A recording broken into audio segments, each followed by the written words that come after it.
Welcome, I am reading The Brave, which is a sequel to The Contender by Robert Lipsyte. Chapter 1. Sonny Bear swaggered down the aisle, banging his big red gloves together, whipping his black ponytail from side to side against his bare shoulders, feeling the hatred of the crowd slap his body like a fine cold spray. "Keep it coming, you hillbilly bozos," thought Sonny. "Makes me strong."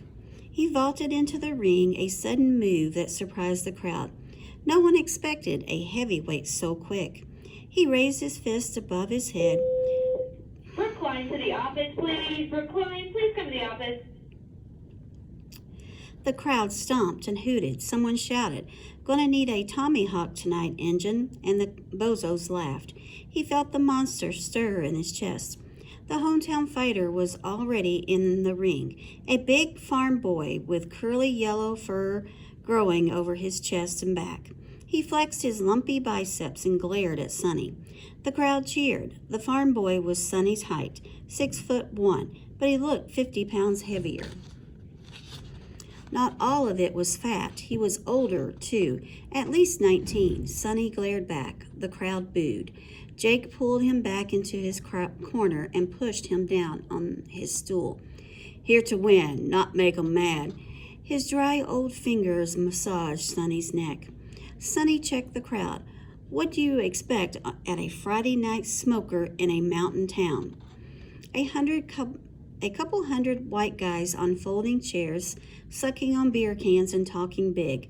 They were in their workday clothes, overalls and greasy jeans and short-sleeved shirts, with their nicknames stitched on the chest.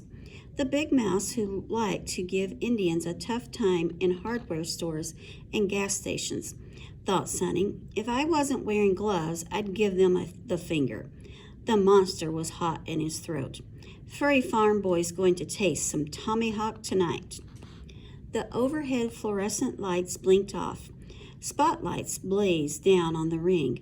Bells rang. A big man in a white bowling shirt that read Hillcrest Motorhomes on the back raised his beefy arms. "Listen up now, fellas. Final match of the evening. Heavyweights, $200. Winner take all. In the black trunks." Boos swamped the ring. A crumpled beer can sailed out of the darkness and landed on the canvas. "Crowd's juice," thought Sonny. The announcer kicked the can out of the ring. The crowd laughed. "Weighing 180 pounds, youngster's been making a name for himself. 5 straight wins from the Muscondaga Reservation, Sonny Bear." Bells rang to choke back the jeers. The monster filled him in the white trunks. "Weighing 215 pounds, the pride of Hillcrest, our own Glenn Hoffer." The crowd stood and cheered as Hoffer lumbered into the center of the ring, arms raised. His body hair was golden in the ring lights. "He's closer to 250 than 215, thought Sonny. When he goes down, the whole building's going to shake, rattle, and roll. "Jab," whispered Jake. "Jab and work his belly. No head hunting." The announcer beckoned Sonny to the center of the ring. He was going to referee this one. Make sure Glenn Hoffer didn't get hurt too bad, thought Sonny. Good luck.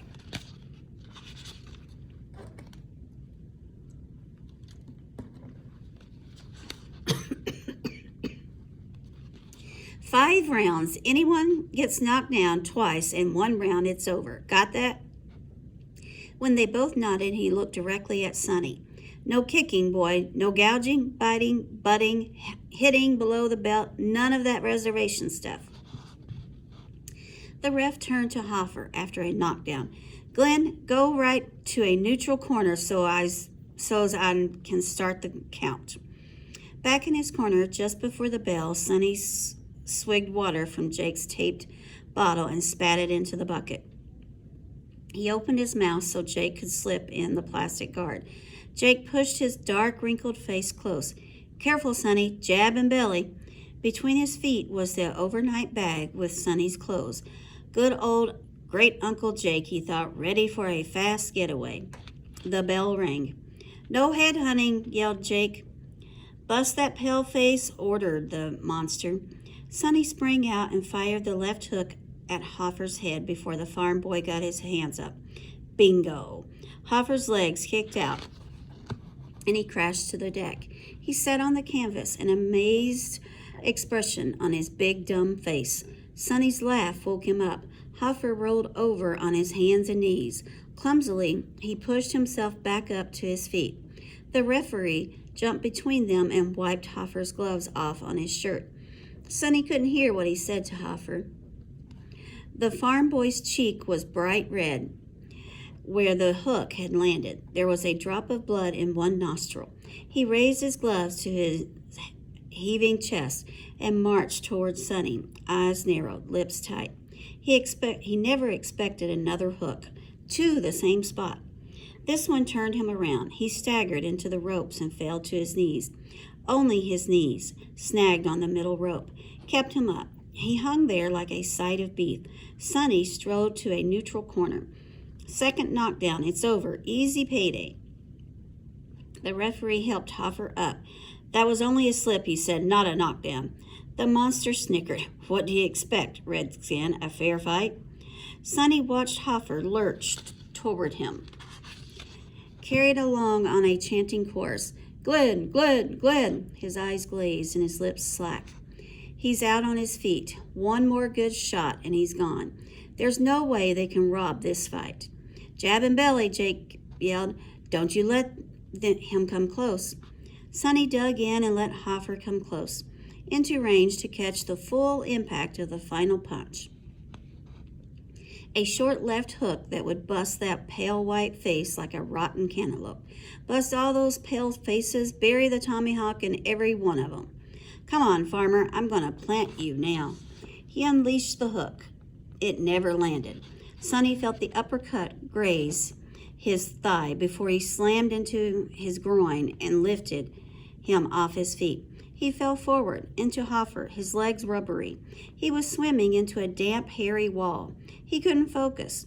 There were 3 Hoffers. They pushed him away. Sonny staggered backward, tripped himself, hit the canvas, and rolled over on his face. He gasped for air as the pain exploded between his legs and surged up into his belly. Far away, he heard the referee announce, Accidental punch, no disqualification. Black Trunks has 30 seconds to recover. The bell saved him. Jake dragged him back to his stool, pulled open his trunks and rubbed his chest. He broke a capsule under Sonny's nose. The chemical smell drove into his brain like a hot wire. His eyes focused, but the pain in his groin and belly had become a deep, thumping ache, and he couldn't feel his feet. He waited for the monster to rise again, to fill him with the anger that fueled him, but there was only a hollow tiredness. It's okay, said Jake in his ear. Pain'll go away. Stick and move till he makes a mistake. He's stupid, afraid of the hook. Legs, gasped Sonny. Can't. Got to, growled Jake. We don't quit in front of these people. The ref loomed up, throwing in the towel. We came to fight, said Jake. Across the ring, Hoffer was waving and grinning at his friends. Sonny tried to find the monster, rouse the anger, but it was gone. Doesn't matter. They were going to rob the fight like they robbed everything else. Why bother? It's not quitting if you don't have a chance in the first place. They make up their own rules as they go along. There's no such thing as an accidental punch. So who cares what these people think? The bell rang. Jake pushed him out and into the ring. He could have been pole dancing at a powwow. His legs felt so long and wooden. His movements were jerky. The best he could do was throw jabs at Hoffer to keep him off balance, keep him from battering him with his bulk, wearing him down. Sonny sidestepped and backpedaled, pushing out the jab. It had lost its snap. Jake was right. Hoffer was stupid, and he was afraid of the hook. He didn't sense how weak Sonny was. One swarming rush, and he could finish Sonny. The fight would be over, but the memory of that left hand held him back. Maybe I should just get this over with, thought Sonny. Let Hoffer hit me with one good punch, pretend to be knocked out, all go home. Not in front of these people. Whose people? I'm an Indian up here, but when the chiefs sit in the long house and tell their secrets, I'm just a mixed blood white boy. The crowd whistled as Sonny and Hoffer shuffled around each other. The ref stepped between them. Boxing, boys, not dancing. He leaned toward Hoffer. Go for it, Glenn. The engine's hurt. The farm boy nodded, straightened up. Jab, yelled Jake. Jab, as Hoffer marched into him, arms pumping, driving him backward. Sonny pinned Hoffer's elbows to his sides. Hoffer stomped on his toes, kicked his shins, lowered his head, and tried to grind his spiky blonde hair into Sonny's face. Ref, yelled Jake, watch that. Minute to go, said the ref. Let's mix it up. As they stepped apart, Hoffer tried to rub the laces of his gloves in Sonny's face. Sonny stuck out a jab to push him away. It popped Hoffer on the nose and snapped his head back. The punch surprised Sonny as much as it surprised Hoffer. For an instant, Hoffer was rocking on his heels. The monster sensed the moment and flooded back into Sonny's body. He hit Hoffer with a right. The farm boy stiffened. Sonny fired the left hook. Bingo! Hoffer crashed to the canvas. The bell rang. Round ain't over, yelled Jake. 20 more seconds. He was in the ring, shaking his stopwatch under the ref's nose. But the ref ignored Jake as Hoffer's grinning cornermen hoisted him to his feet and rubbed his arms and chest. Deep inside Sonny, the monster chuckled. What do you expect from these people? Read your history books, cheat and steal, and never let you win. He felt a heat that steeled his legs and pumped the muscles of his arms and sent him hurtling across the ring at Hoffer. He smashed a fist into the middle of the fur-bag's stupid face. The big blonde flew backward into his corner and crashed into his stool, splintering it. His cornermen reached for Sonny. He hit one of them high on the side of the head. He went down like a sack of grain. Bells rang, men shouted and ran. We need to close the clinic. Please do not send anyone up unless it is an emergency, as in vomiting, blood, or a diabetic. The lights went on. It seemed distant to Sonny. A TV movie in another room. He turned in time to see the ref lunging at him. He cocked his left. No, yelled Jake, grabbing his arm. He tried to swing at the ref with Jake hanging on, but the skinny old man was heavier and stronger than he looked.